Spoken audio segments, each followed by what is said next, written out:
11 o'clock on a Friday night in Allston, and the party is just getting started. It was a very specific process of getting in. Northeastern University journalism students are going inside 30 Penniman Street just hours after learning the secret location. We bought the tickets online, and then the day of the concert, we received an email with the location. For $25 a ticket, people crowd into a small commercial space on the first floor that on this night is doubling as a club for all ages. In one room, there's music featuring Ukraine's I.O. 1:30 to 2 a.m. I saw a lot more people coming in.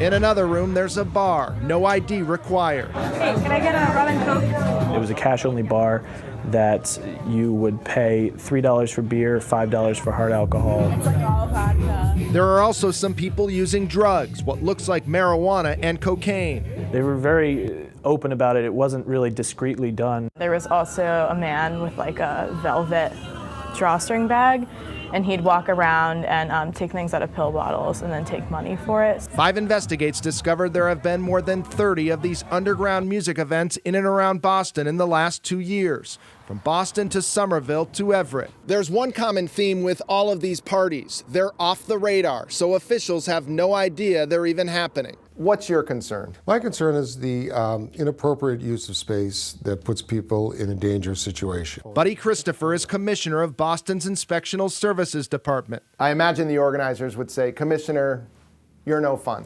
Absolutely, it's not my job to be fun. The commissioner says parties like these require all sorts of approvals for all sorts of reasons, from being able to sell alcohol to making sure people inside can get out safely if there's a fire. We've heard about the station fire.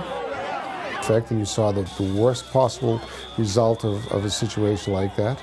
The Allston event was put on by Community Links, which turned down a request for an interview saying it could get us into a lot of trouble and it could potentially bring unwanted attention to the events we have been working tirelessly on. Dusk Till Done is another underground event organizer which also did not want to be interviewed.